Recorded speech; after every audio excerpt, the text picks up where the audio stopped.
this game. Change your family's life forever. Hunt him down! People will sell you out in a heartbeat. What is happening? Welcome to the Running Man. I'm back. I'm really back.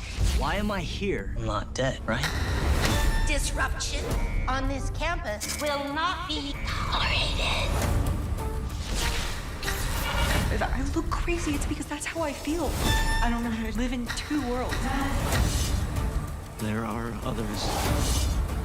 But they're not like us. We need to get out of here. Now.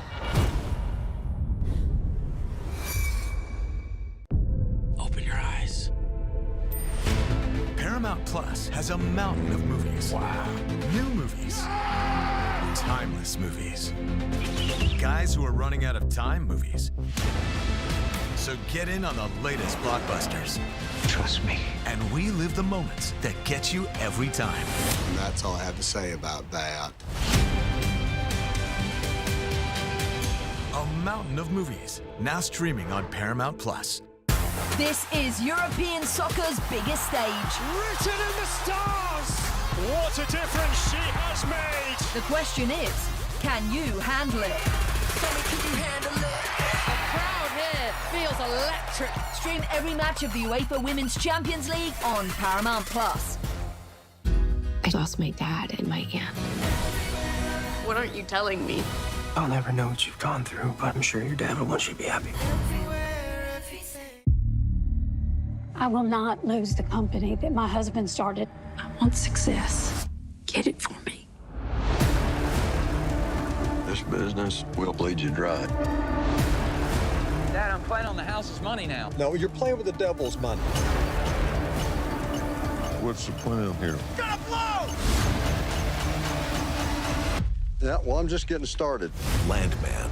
All episodes now streaming only on Paramount Plus.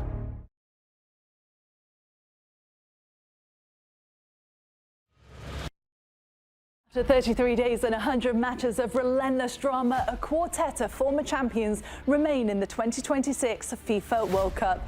Tomorrow, the defending champions Argentina meet the 1966 winners England, but tonight the semi-finals kick off in Texas. France, they bring an all-star golden generation led by the reigning Ballon d'Or winner and one of the game's all-time best, both hoping to dominate their way to a third straight final. Standing in their way, though, is a youthful, fearless Spain side that's allergic to losing, and they've already proven that they can succeed on the world's biggest stage. So today is two of the best European teams with stars dreaming of bringing glory to their nations. Bubbling atmosphere, genuine contenders once again. Here's Mbappé! Doing everything in his powers. Lamine Yamal. You can't keep him out the strips. How on earth do you stop Michael Olise? He has lit up the stage. Mikel Oyarzabal. They call magic, Mike. Marino has done his part. Dembele's so difficult to contain.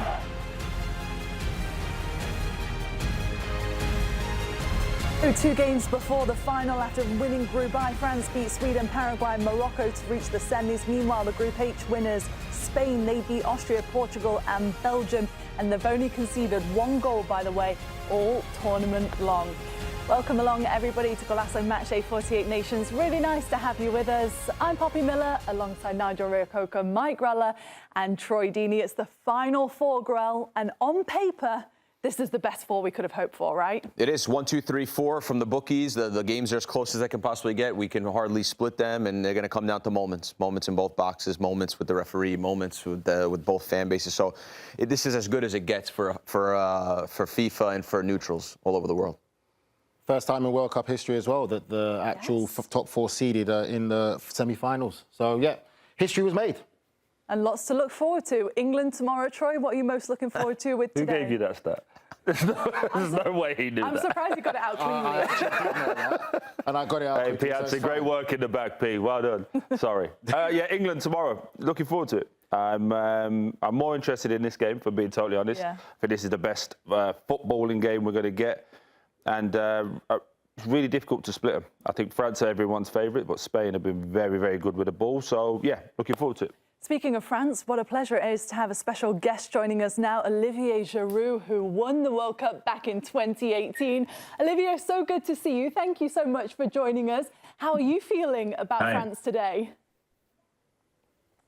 Well, very excited, very excited. Hello, everybody, first, sorry. I'm currently in France. I restarted my preseason in my club with Lille, and we will watch the game with some of my teammates. So, yeah, we're looking forward for that crazy game. For me, that's the two best team of my two favorite team to win the competition, even if obviously, I will cheer up for France. But yeah, can't wait for the start of the game. What number pre-season is this for you, Olivier? Well, my friend, how are you? I'm great, thank you, brother. How are you? Good to see you. Yeah. We were talking about that. I played my first professional game in 26. So. 2006. So it's gonna, it's 21 years. Yeah, more or less. That's my 21 pre-seasons. Yeah. So it's hard, my friend. Trust me, pre-season with that heat in France. I feel my body in good shape and still the motivation. Yeah, just wanted to ask you really quickly. Looking back. A lot of talk at the moment about how France are and how they can stop them. Just obviously, you give us an insight. How good is the manager at just calming people down and making it just about the football? Because there's a lot of egos in such a wonderful squad, right? That obviously you played in and this team now. Yeah, you know what? From my point of view, working with him, Deschamps is a great manager. Okay, he knows how to pick up the best 23, 26 players, and to keep that kind of squad harmony.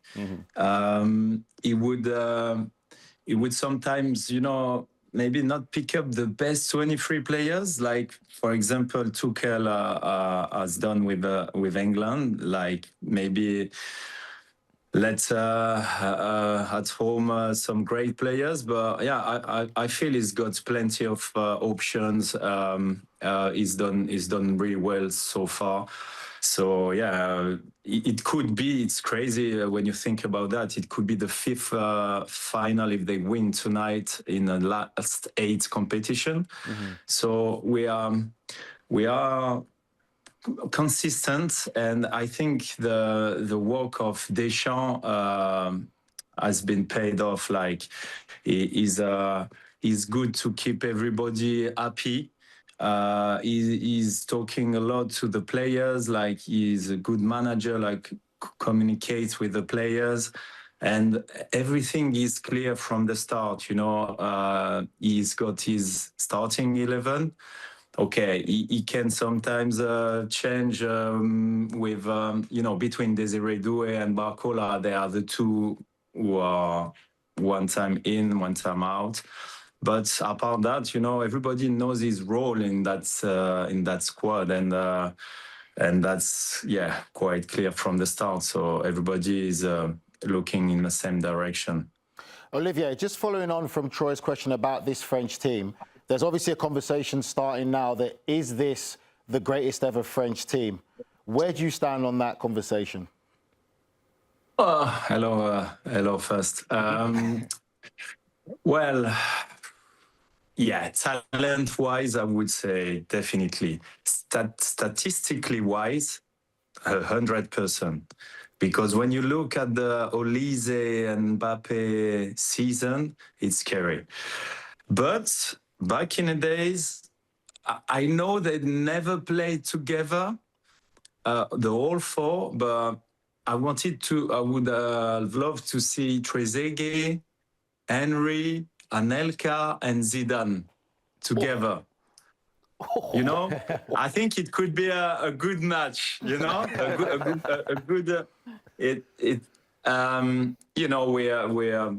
some amazing teams, and And through the years, Platini time, Zidane, and now since a few years, a few World Cup, we are doing really well. But yeah, if you look at the stats, is ridiculous. Like these two, Olise and Mbappé, are flying. Ousmane, Ballon d'Or, what else? And Désiré Doué is one of the players I like the most also because he's got a great mentality, so much talent, and he's a hard worker, and he can pretty much do everything on the pitch, you know. Oh, Olivier, just to follow up on that as well, it seems like you've named some potential legends in the game if they carry on in the same vein. Look at your 2018 World Cup squad. Most people say a lot about how influential Pogba and Kante was in midfield for that. If you look at this team now, who would you pick as the main two that's really impressed you? Sorry. The main two in midfield, you mean? No, in general, in this French squad of what you've seen so far in this World Cup. If you could only pick two players. Olise Mbappé. Olise Mbappé. Yeah. No, we don't disagree. We don't disagree with you at all. I just wanted to ask you. No, I mean the understanding they have on the pitch, like the goal when Olise find this pass against Senegal, the alchemy between the run of Mbappé and Olise seeing him and passing the ball like with an impossible angle. These two, I mean, with the Mbappé efficiency and Olise intelligence and seeing the game before and his precision is ridiculous. No, I mean, I could mention Ousmane also and centre backs as Saliba and Upamecano was doing really well. But these two, statistically wise, also they are too good. Yeah, Olivia, I just want to ask you one question for all the kids out there as well, and all the people watching you, fans. Obviously, your career inspires people. How do you find the motivation to continue? You won the World Cup. I know for sure if I win the World Cup, that's it, done. I shake everyone's hand and I go. You won the World Cup. You played so many big clubs. How do you continue to find the motivation to continue? Yeah, that's a good question, my friend. And that's what I want to teach to the youngsters also, because I want to give back football what I learn. And it's all about like motivation, determination, like keep going. That's my passion, you know. I've been a World Cup winner at 31 years old. I couldn't stop at that age, you know, because I was at not my prime, but I played with the national team, and I felt like, well, I can carry on a few more years. As long as my body allows me to carry on, and I can handle the rhythm and the intensity. I always said I will play until my 40 maybe. So there we are turning 40 in September. But yeah, it's most probably my last year, the last dance, as we say, and. That's all about, like, you know, being passionate about your sport, and obviously if your body allow you one more time, why to stop? Because I spoke to so many friends, former players, they kind of regret they stopped maybe too early their career. And nowadays we've got so many tools, medical wise, you know, like with the physios and the new. The new stuff we can use to recover well, and always obviously taking good care of your way of life, like the way the way you eat, the way you sleep, like how much you sleep also, and it's, you know, it's just a pleasure to carry on. Sometimes my body remind me that I'm about to turn 40, but. I enjoy so much still the game, so that's the most important, my friend. Well, first and foremost, if this is your last year, enjoy every second of it, big man, because you've earned it. The second part to that is, you know, you're looking at the French team now, and enjoyment's a key word that you've just used. I see an enjoyment throughout the squad. Even the guys on the bench who are not starting, they're enjoying every goal. They're celebrating together. How difficult is it to form that just for the viewers at home? You mean how it's difficult for the players who don't play? No, how difficult is it to make it all to come together? You know, because players on the bench, they're stars for their clubs, you know? Yeah. Well, that's what I mentioned earlier with Deschamps. He's trying to build the best squad to keep everybody involved and committed. And I think one more time, everybody knows his role. And to be honest with you, I never seen like Kylian, Upamecano, you know, on their face, Saliba, Olise, all these players do it, and I never seen them like so much determined to win. Like they are hungry, you know, and you can see it on their face, like they are ready to fight. And that's the first thing you need to put in your game, like determination, aggressivity to win the duels. And that's why, you know, I feel that this team, obviously very, very talented, but it's got that mentality that I think Deschamps also installed in the squad. But they are really, really hungry for win, for sure. So well said. They're so much fun to watch, especially even for the neutral, who so many have winning the whole thing. Very quickly, Olivier, who do you have going through in tomorrow's match? Who would you most like to face if you were playing for France today? Would you rather face England and Argentina? And what do you think the score's going to be? There's only one answer, my friend. Yeah. My friend, I'll be honest. I really want another France-Argentina final to put the things right after 22. Yeah. Listen, I'm not finished, but if English do the job tomorrow, then I would love to see France-England in a World Cup final, which would be the first ever, no? Mm-hmm. Yeah. I hope it does go that way. We'll see. So yeah, I don't mind England like beating Argentina, but yeah. Anyway, it's gonna be if France win, it's gonna be a crazy final. Mm-hmm. Yeah, it really. And is. I hope to be. I hope I will be able to go. Yeah. Yeah, that's where you have to start pulling the strings. You have to speak to the coach. You have to say, hey, come on. I'm a big guy now. I need to be there. Oh, yeah. Olivier, thanks so much for joining us. We look forward to seeing you play next season in the Champions League. Good luck today and in the final if it's against Argentina. Thank you, guys. Take care. Thank you. Cheers. All right, stay with us, everybody. Loads more to come. After the break, we're going to bring you all the team news from Dallas ahead of our first semi-final between France and Spain. We'll be back in just a sec.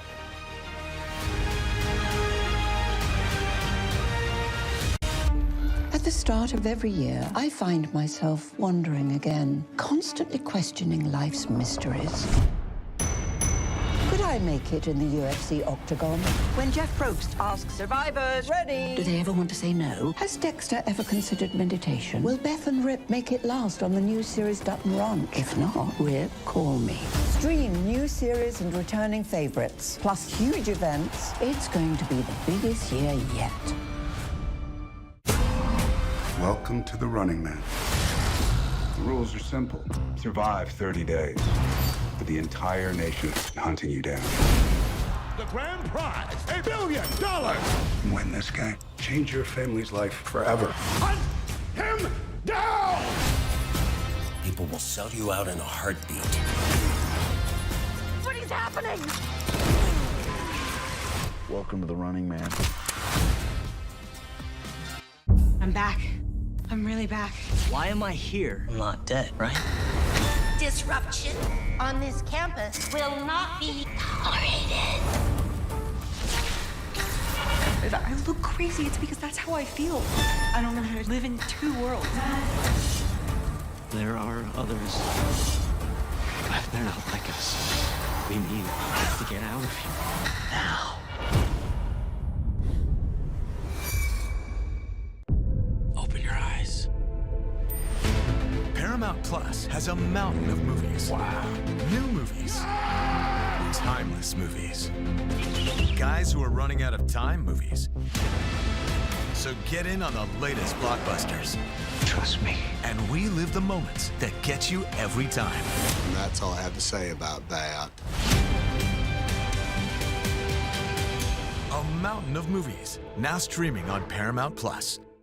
This is European soccer's biggest stage. Written in the stars! What a difference she has made! The question is, can you handle it? Can you handle it? The crowd here feels electric. Stream every match of the UEFA Women's Champions League on Paramount Plus.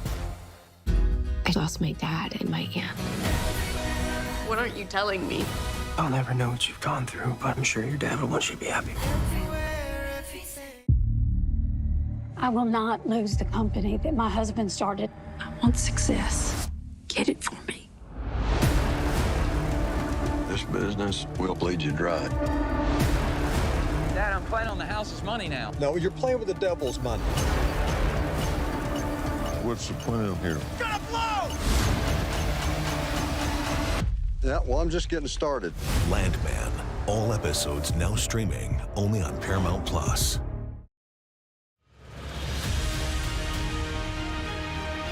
Welcome back, everybody. So about 40 minutes to go until the first semi-final of the World Cup, and Marcelo Balboa is with us today all day. You excited for this game, Cello? I was until now. He's been grumpy all day with me. I don't know Yes. what's going on. Welcome to our world. He's got this look. That's why they put me over here today. He's Better like that vibes over here. Better vibes. You can tell that he's been in the gym as well. He's got his son's top on, you know. Oh, are you happy though, Nigel? See why they bring me now? Listen, all I know is we've got a game to look forward to that's worthy of a final. I'm going to let the kids be the kids over there. Well done, Nige. We've also got loads of players next season as well on Paramount Plus to look forward to. Here's just a reminder of who's playing for France that will be available. Adrien Rabiot for Milan, Kylian Mbappé with Real Madrid. You've also got Ousmane Dembele with PSG to look forward to as they look for their third consecutive Champions League title, and Marcus Thuram as well with Inter. This is how, Nige, the France 11 looks today. Very, very strong. Yeah, very strong team, and it's going to take a squad to win a World Cup. And we talk about now Tchouaméni coming in. Kone, who's had a fantastic World Cup for coming in and playing so well. I've been very impressed with him, how he's come into this team and not missed a beat. But when I look at that midfielder, I see a lot more experience. You're playing Spain. Experienced team with quality. You need your experienced players in that. Rabiot and Tchouaméni go back in there. We talk about the front four.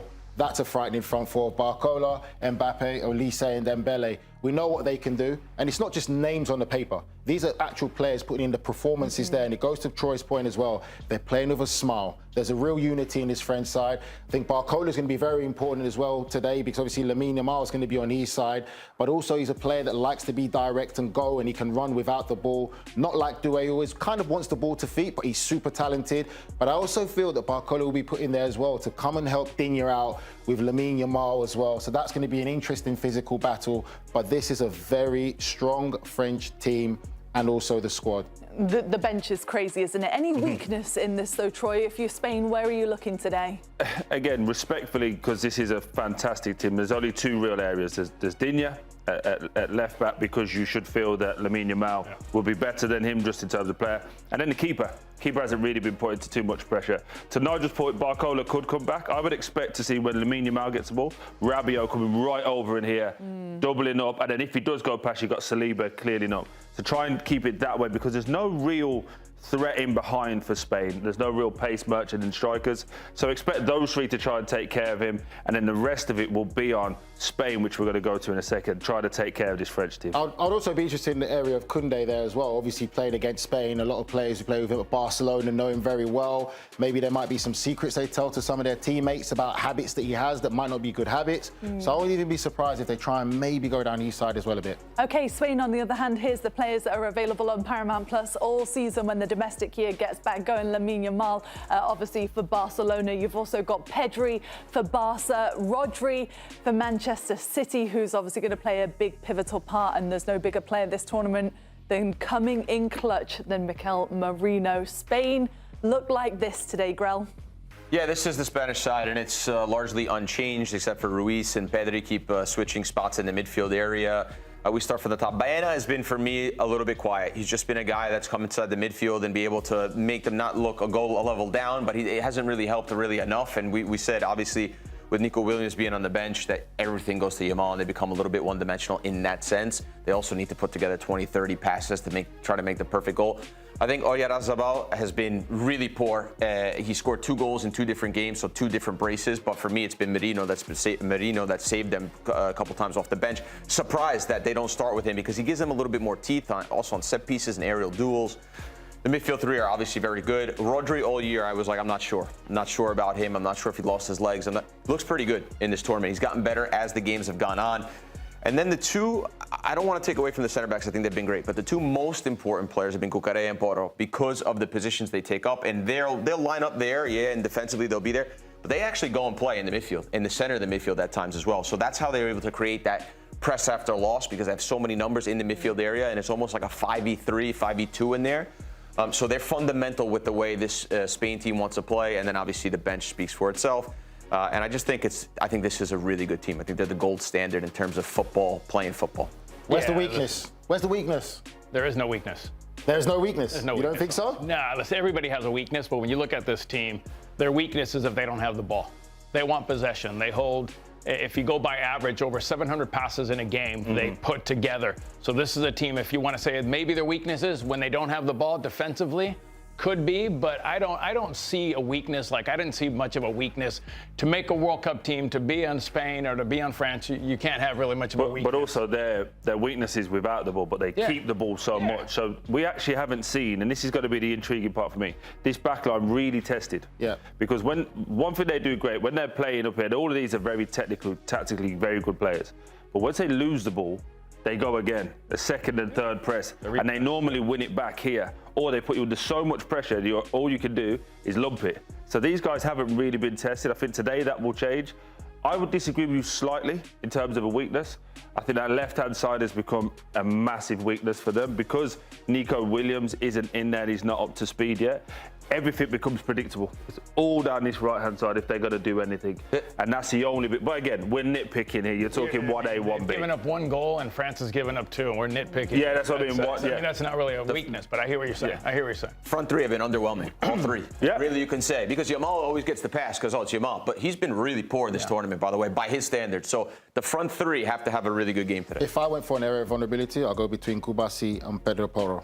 That's where the area of vulnerability is. I love Kubasi, great young player, unbelievable talent, but he's still got that young youthful enthusiasm, too over enthusiastic at times. I think that's going to be an area of vulnerability in this Spain side.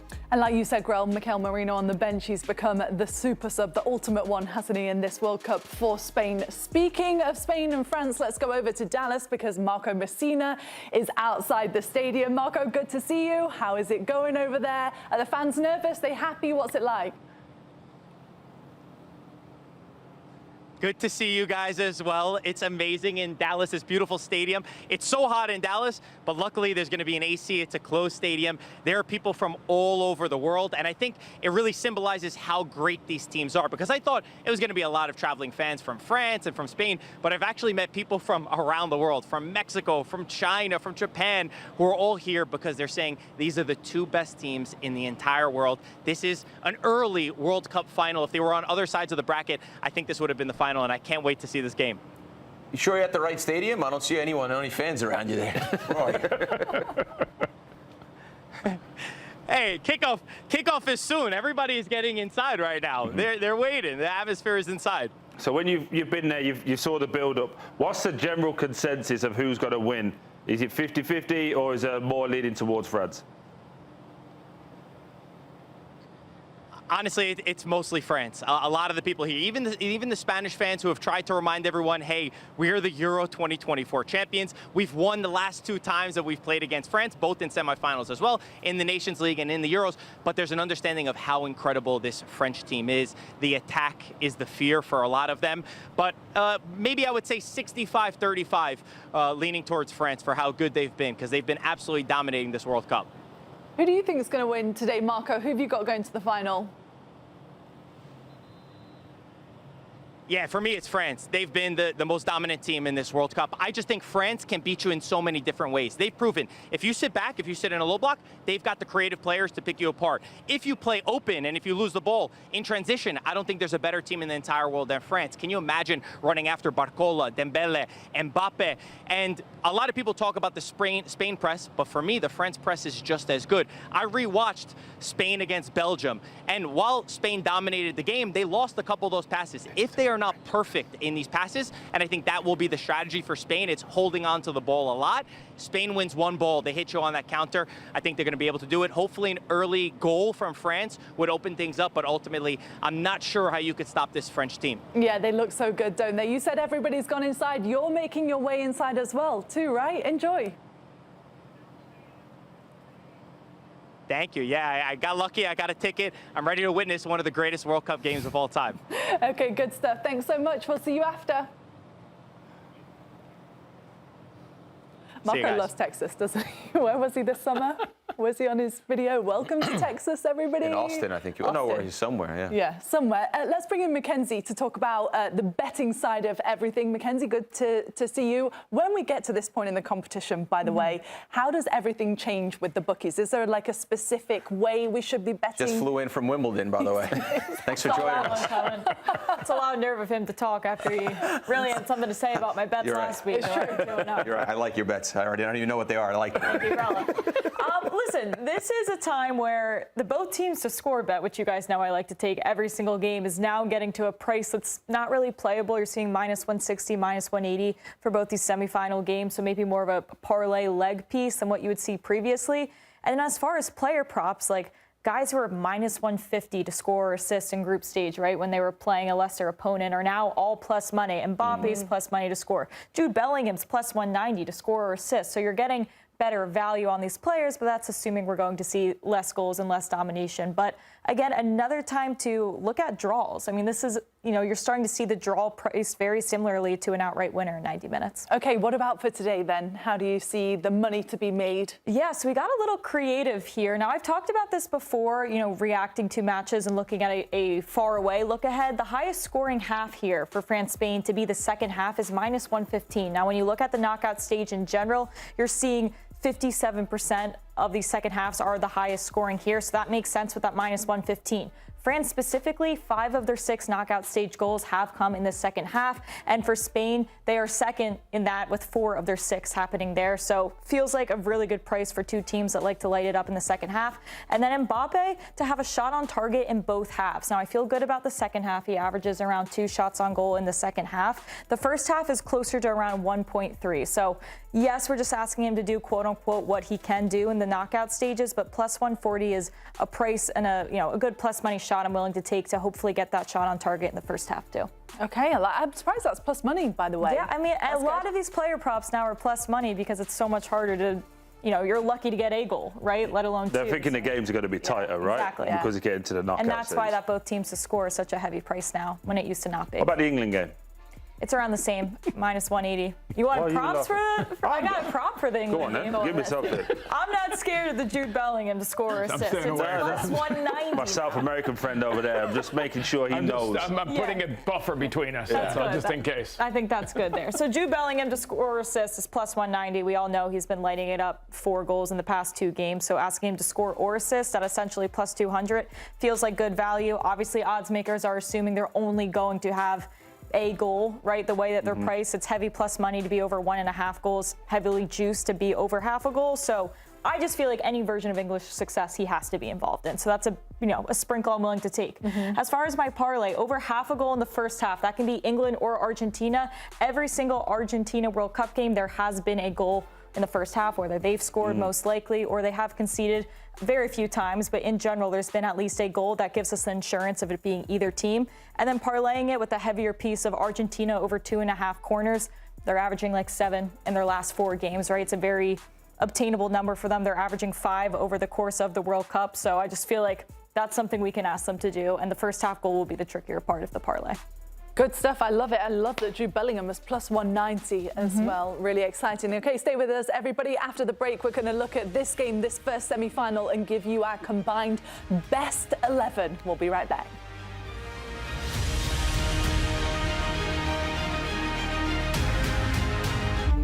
At the start of every year, I find myself wondering again, constantly questioning life's mysteries. Could I make it in the UFC octagon? When Jeff Probst asks survivors, ready? Do they ever want to say no? Has Dexter ever considered meditation? Will Beth and Rip make it last on the new series Dutton Ranch? If not, Rip, call me. Stream new series and returning favorites, plus huge events. It's going to be the biggest year yet. Welcome to the Running Man. The rules are simple. Survive 30 days. But the entire nation is hunting you down. The grand prize, $1 billion. Win this game. Change your family's life forever. Hunt him down! People will sell you out in a heartbeat. What is happening? Welcome to the Running Man. I'm back. I'm really back. Why am I here? I'm not dead, right? Disruption on this campus will not be tolerated. If I look crazy, it's because that's how I feel. I don't know how to live in 2 worlds. There are others. But they're not like us. We need to get out of here. Now. Open your eyes. Paramount Plus has a mountain of movies. Wow. New movies. Timeless movies. Guys who are running out of time movies. So get in on the latest blockbusters. Trust me. And relive the moments that get you every time. And that's all I have to say about that. A mountain of movies, now streaming on Paramount Plus. This is European soccer's biggest stage. Written in the stars! What a difference she has made! The question is, can you handle it? Tell me, can you handle it? The crowd here feels electric. Stream every match of the UEFA Women's Champions League on Paramount Plus. I lost my dad and my aunt. What aren't you telling me? I'll never know what you've gone through, but I'm sure your dad will want you to be happy. I will not lose the company that my husband started. I want success. Get it for me. This business will bleed you dry. Dad, I'm playing on the house's money now. No, you're playing with the devil's money. What's the plan here? Gonna blow! Yeah, well, I'm just getting started. Landman. All episodes now streaming only on Paramount Plus.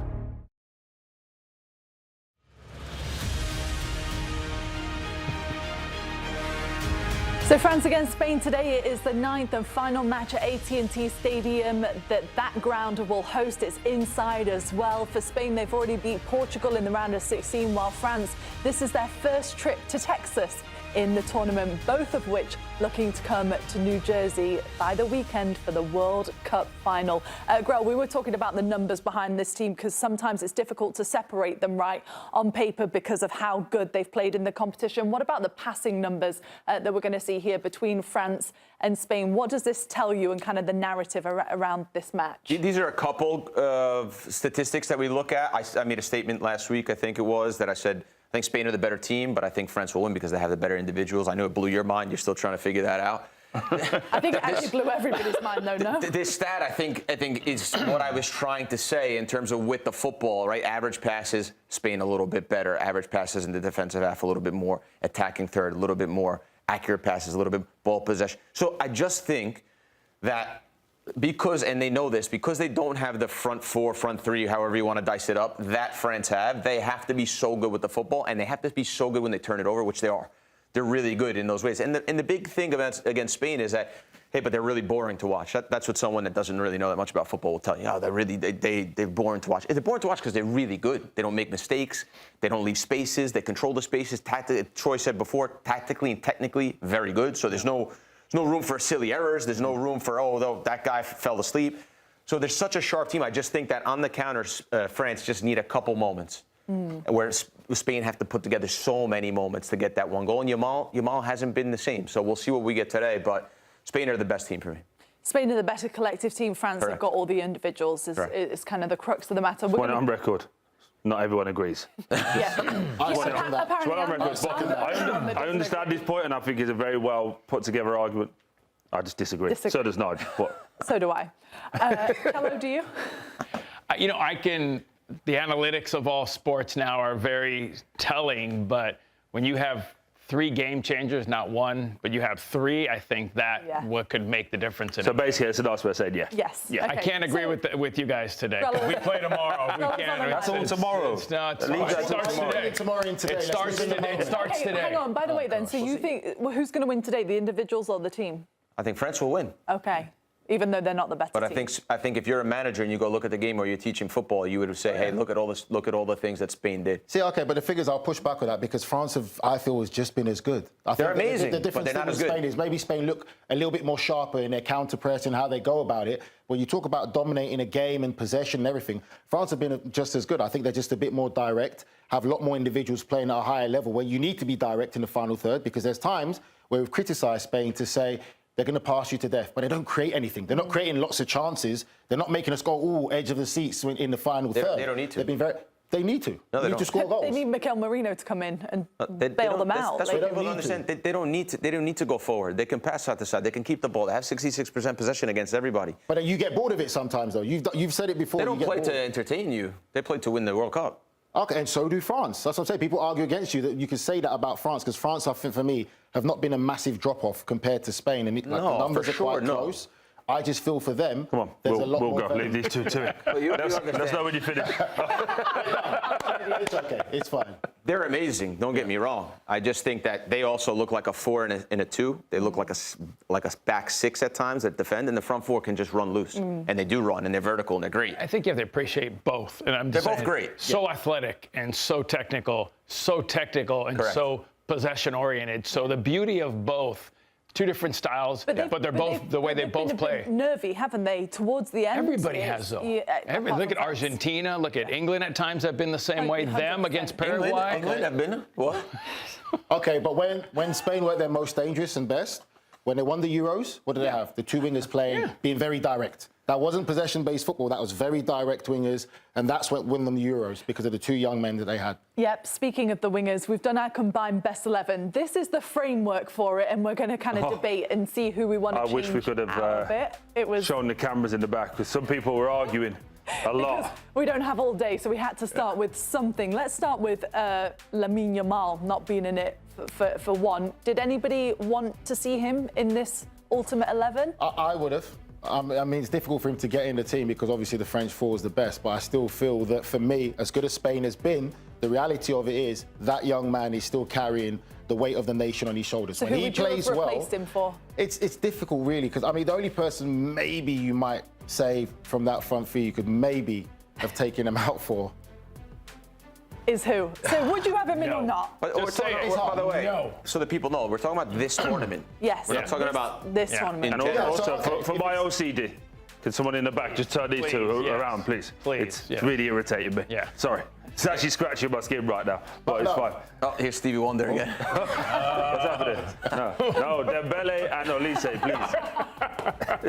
I got to find out who's back there. But just because it's based on this tournament, it is difficult to put him in there. But he is still, for me, in my opinion, the most important player for Spain. Well, I'm hearing it's Caroline, UNC girl in the back. So they're starting to check out. I will say, this is kind of what we're saying. Again, this is a little bit of a segue into the next argument, or the argument that we had before is the front four of France are so good, but look at all the Spanish players we have in the sort of the engine room and in the back line. I think this is what I'm trying to explain. Yeah, my biggest pushback would be Olmo out, who has been great, and Rabiot in, because Rabiot's not been spoken about at all. Yeah. And he's been fantastic. Not Kone? Not for me. I think, again, top young player who can add into this, but he hasn't started every game. Same with Pedri, because I would have had Pedri in there, but hasn't started every game. I think Rabiot has been so good, he's played every game, and we just don't talk about it because that front four is so good. So I would have had Rabiot in there personally. So as Troy does that, I would agree to the Rabiot in as well, but I would also put Kone in there. And I think, again, it goes to the part about take who out? Football. I'll take Olmo out. But you can't put Rabiot in and Olmo. I'm just saying Kone. Got me all crazy now. Kone in. He wants to put a whole team in there, bro. But there's only 11 players, right? I don't know. Has the game changed? Anyway, yeah, the game's changed. Okay. It just goes to the fact for me about you need a squad in tournament football.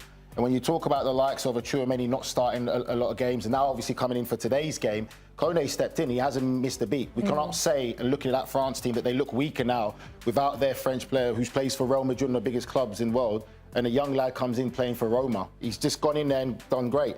I'd also say for me, Koundé goes under the radar, know what you're going to get.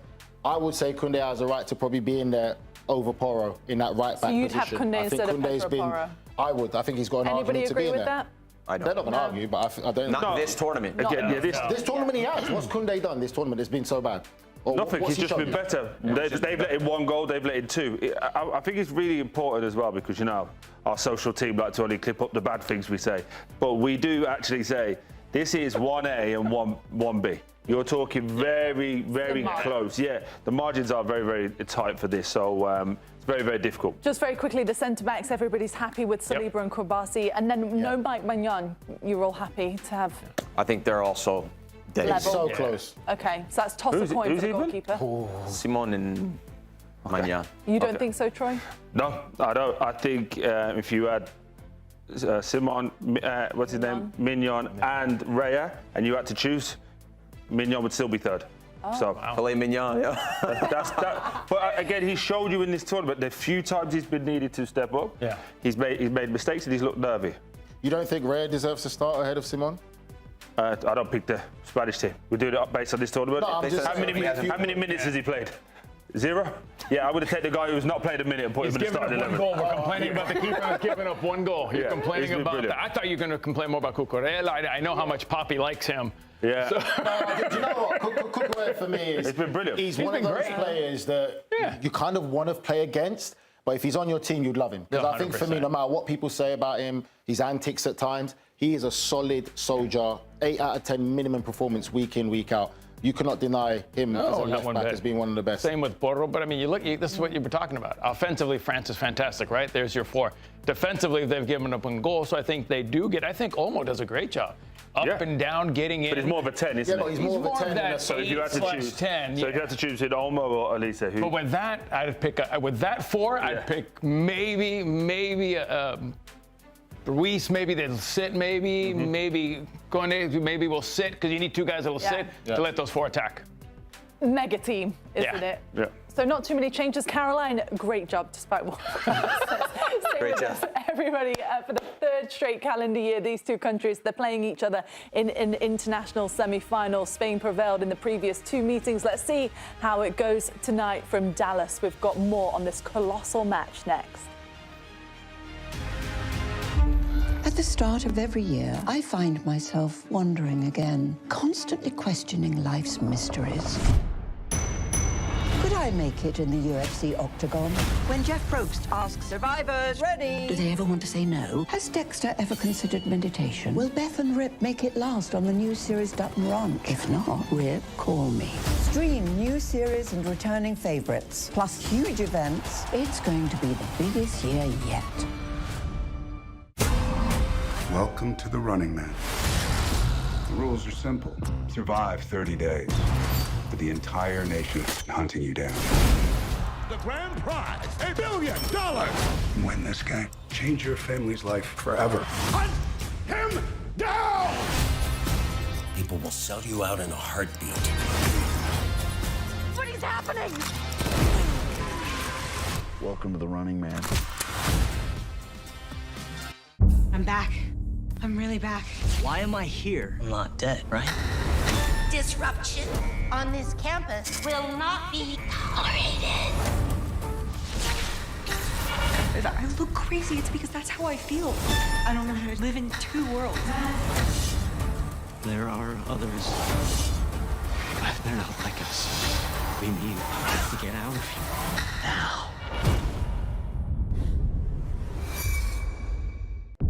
Open your eyes. Paramount Plus has a mountain of movies. Wow. New movies. Timeless movies. Guys who are running out of time movies. So get in on the latest blockbusters. Trust me. And relive the moments that get you every time. And that's all I have to say about that. A mountain of movies, now streaming on Paramount Plus. This is European soccer's biggest stage. Written in the stars! What a difference she has made! The question is, can you handle it? Can you handle it? The crowd here feels electric. Stream every match of the UEFA Women's Champions League on Paramount Plus. I lost my dad and my aunt. What aren't you telling me? I'll never know what you've gone through, but I'm sure your dad will want you to be happy. I will not lose the company that my husband started. I want success. Get it for me. This business will bleed you dry. Dad, I'm playing on the house's money now. No, you're playing with the devil's money. What's the plan here? Gotta blow! Yeah, well, I'm just getting started. Landman. All episodes now streaming only on Paramount Plus.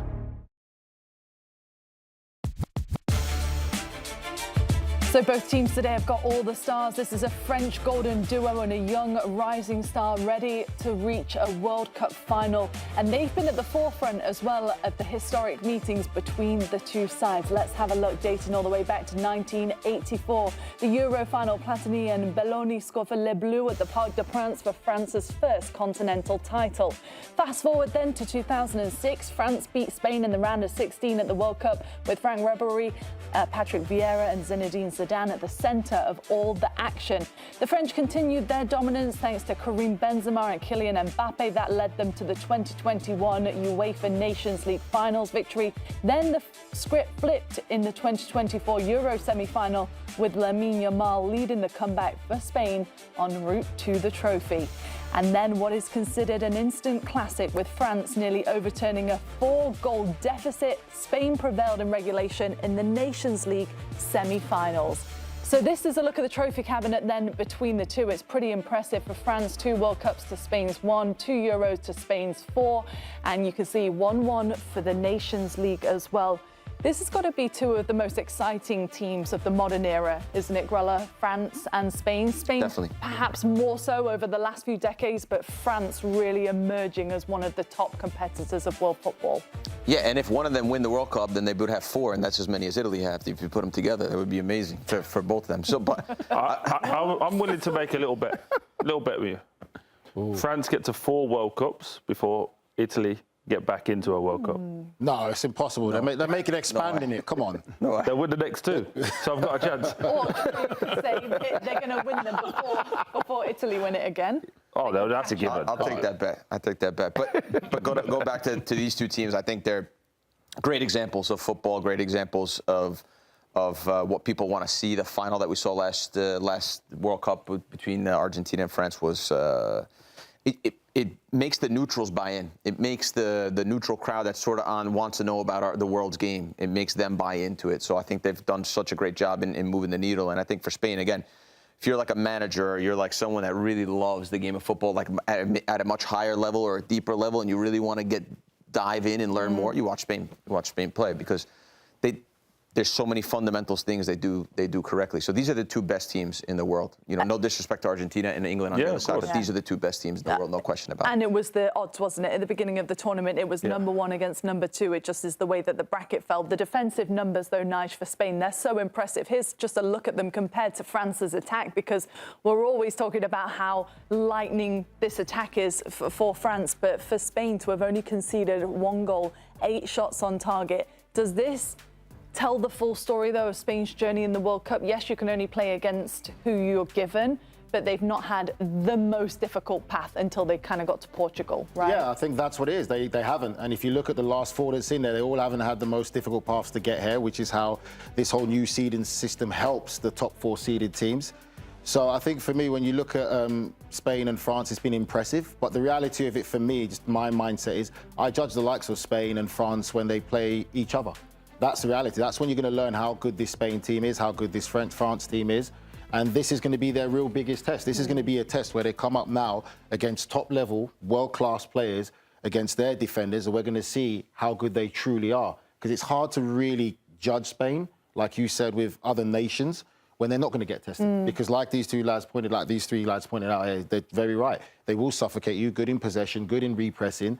So they really need to be tested. This is the biggest test they're going to have so far up to this tournament. Because the numbers there, Troy, that wasn't even the entire France squad. That was just Dembele and Mbappé that have scored 13 goals. That's more than Spain have faced or shots on target throughout the entire competition, and 2 of them have accounted for them going in the back of the net. Yeah, but probably just to allude to Grella's earlier point, there's 2 nations who totally understand who they are. So you've got Spain, who want to play with the ball, and they teach that all the way through to the grassroots. It's all about being technically gifted and play with the ball.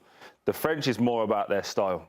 So they play with a style, with a flair, with a swagger, and it's very much a case of, we're going to score more than you at this current set of times. But what I like the most about the French team is, no matter what opposition they're facing, they can look at their opposite right back or the left back and go, oh no, we've got someone for that. We've got a key to open that door in every single aspect of their game. So I think it's fascinating. I slightly favour France, like 55-45. Wow, that close? Yeah, because again, to Grella, I totally agree with Grella's point. Spain will have the ball. It's just the way they're set up. But can they have that killer at the top of the pitch? I'm not sure. Flip it on its head. Can this French team keep them out? Can they dominate in midfield? I don't think so. But what they do have is guys that can score at the top. So I just think it favours in the cutting edge at the end. Cello, one of the comments there just said, guys, why are we pretending that Spain has a chance today? You don't feel that way. You more so agree with Troy that it's going to be quite close? Ooh, I'd like to know who said that comment. I mean, he must not watch France and Spain play too much, because of the fact that, listen, this will be the hardest game on the field. Mentally, the other games were harder, because getting up for France is not that difficult. Playing in a semifinal is not that difficult, but getting up for some of the other teams they've played that aren't as high, you're expected to win. So when I look at this, I see a good game. I don't see a France-Argentina final. I don't see that going into penalties or going high scoring. But listen, we got to enjoy what we get to see. We get to see a team who loves the ball, who loves playing the ball here to you, to me, back and forth. And then you got to love the fact that France just wants to go. They get it. I look at them as the Lakers of Showtime back in the old days. They get it and they want to go. They want to fly.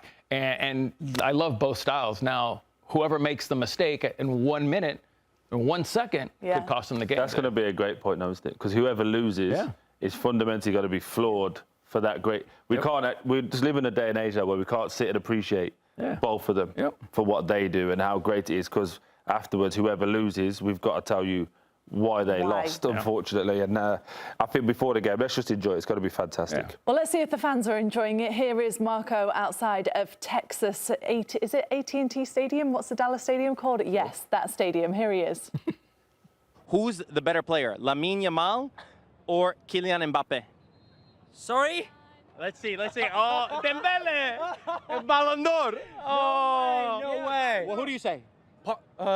If it's Yamal or Mbappé, it's Mbappé. Mbappé. What's the score prediction for today? 3-1. 3-1, and this man right here. Let's see. Mbappé. The Jordan of French football, my brother. So the this, Michael Jordan of French football right there. The man himself, the legend. He's going to take us through. Is he better than Lamine Yamal? 100%. Yeah? He's proven it. He's already done it. So, yes. Right now he is. He's 27. He's probably arguably the best World Cup player we've ever seen. Lamine is an immense talent, but he's 18, turned 19 today, I think. He still has a lot to prove, but the potential's there. But Mbappé has done it and is doing it. Who do you think is better? We're asking everybody. Mbappé or Lamine Yamal? They're both going to face off tonight. Mbappé, unbelievable in the World Cup. Lamine, we still haven't seen it yet, but he sometimes turns up in the big moments. I think it's a good question, but it's not fair. Yamal is a young player. I mean, he's, what, 18? 19 19, yeah. So Mbappé, he's better. I mean, he's stronger. I mean, they're both good. I mean, we're going to see it from generations to come. I mean, they're both good. What do you think the score is going to be tonight? I think 3 France and 2 Spain. I have the exact same prediction. What's going to happen if the other team wins tonight in the family? If France win or Spain win, what's going to happen? Everybody get ice cream. There's no loser for the game. A little bit. Did your voice hear that? What happens if one of your teams lose? Well, just get ice cream. Nigel's household. Okay, so 3-2 was some of the 3-2 was some of the predictions. What are you going with, Nigel, today? Why are you so angry today? I don't understand. 3-1. 3-1 France. Are you okay today? I just meant that's a nice household. No one loses, you all get ice cream. I know what you mean. And then you were like, why? Why? Are you finished or are you done? I'm just saying, has all the blood stopped in your arms or something? Funny, yeah? Please carry on. Right, we've only got 30 seconds, Grell. What are you saying for the score? 2-1 France, probably. Right? Wow. All right. I'm going to go 1-1 penalty kicks. And who's going to win on penalties? Yeah. France. France. We don't want that. Saying some of us got to go home. 3-1 France. France. Okay, I'm also going to go for France, but I think it'll be 2-1. Grell, I thought you were going to go for Spain after saying that they're the best team, but here we go. Here we go again. I'll explain it to you after the show. Don't worry. Explain it to you during the first half. Okay, enjoy, everybody. We'll see you at halftime.